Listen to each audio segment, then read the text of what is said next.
অভিষেক শর্মা দুর্দান্ত ফর্মে আছেন। ব্যাট হাতে নামলে কচুকাটা করছেন প্রতিপক্ষ বোলারদের, ব্যাট চালালেই পাচ্ছেন বাউন্ডারির দেখা। 12টা ছক্কা হাঁকিয়েছেন, 208-এর উপরে স্ট্রাইক রেটে তুলেছেন 173 রান। গড় রান আর স্ট্রাইক রেট সব মিলিয়ে এশিয়া কাপের টপ পারফর্মার এখন অবধি ওই অভিষেক শর্মাই। অভিষেক শর্মার এই পরিসংখ্যানটাই যথেষ্ট যে কোনো বোলারের বুকে কাঁপন ধরিয়ে দিতে। ভারতের এই বিধ্বংসী ওপেনার একাই যথেষ্ট বিশ্বের যে কোনো বোলিং লাইন আপকে একাই গুড়িয়ে দিতে। বাংলাদেশ যখন আজ ভারতের বিপক্ষে খেলতে নামছে তখন কি কিছুটা চিন্তিত বাংলাদেশের টিম ম্যানেজমেন্ট? অভিষেক শর্মা কি তার উড়ন্ত ফর্মটা ধরে রেখে মাথা ব্যথার কারণ হবে টাইগারদের জন্য? অভিষেক শর্মা নামক মাথা ব্যথার অবশ্য একটা ঔষধ আছে, নামটা তানজিম হাসান সাকিব। একেবারেই বাড়াবাড়ি নয়, পরিসংখ্যান ও অতীত ইতিহাস সাকিবের পক্ষেই কথা বলছে। অভিষেক শর্মা নামক ঝড় আটকাতে মোক্ষম অস্ত্র হতে পারেন তানজিম হাসান সাকিবই। অভিষেক শর্মা আর তানজিম হাসান সাকিব এখন পর্যন্ত মুখোমুখি হয়েছেন 2 ম্যাচে। সেই 2 দেখা অভিষেকের জন্য হয়ে উঠেছিল দুঃস্বপ্নের মতো। ভারতের মাটিতে সেই দুবারের দেখায় দুবারই সাকিবের বলে আউট হয়ে ফিরতে হয়েছিল অভিষেককে। তানজিম সাকিবের বিপক্ষে 2 ম্যাচে 7 বল খেলে অভিষেক করতে পেরেছিলেন মোটে 8 রান, স্ট্রাইক রেট দ্বারা 114। অভিষেকের মতো বিস্ফোরক ব্যাটারের জন্য যা একেবারেই মানানসই নয়।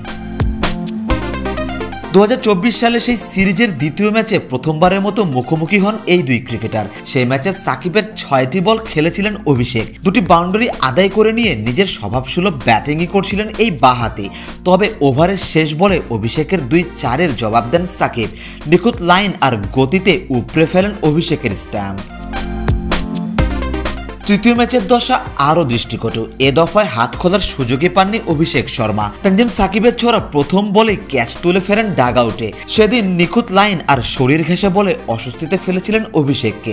ফলাফল হিসেবে প্রথম বলে ক্যাচ তুলে পেভিলিয়নের দিকে হাঁটা দিতে হয়েছিল অভিষেক শর্মাকে। আরো একটা ভারত বাংলাদেশ এনকাউন্টারের সামনে দাঁড়িয়েতেই প্রশ্নটা চলে আসছে, হবে নাকি আর একটা তানজিম হাসান শো? অভিষেক দাস এমনিতে এবারের এশিয়া কাপে দারুণ ফর্মে আছেন। 173 রান নিয়ে এখন অব্দি তিনি সর্বোচ্চ রান সংগ্রাহক। সেখানে সবশেষ ম্যাচে আবার পাকিস্তানের বিপক্ষে ম্যাচ জয়ী 74 রানের ইনিংসের স্মৃতিটাও তরতাজা হয়ে আছে অভিষেকের জন্য। আর তানজিম সাকিব এখন পর্যন্ত ম্যাচ খেলার সুযোগ পেয়েছেন মাত্র একটি, যদিও তানজিম সাকিব সুলভ পারফরমেন্সটা করতে পারেননি। তবে ভারতের মতো দলের বিপক্ষে সাকিব নিশ্চয়ই চাইবেন জ্বলে উঠতে, ছেড়ে কথা বলবেন না এক বিন্দু। আর শিকাটা যখন পুরনো তখন নিশ্চয়ই পরোটায় ঘিটা ঢালবেন একটু বেশি করেই। সারোয়ার সেতু, ক্রিকেট 97।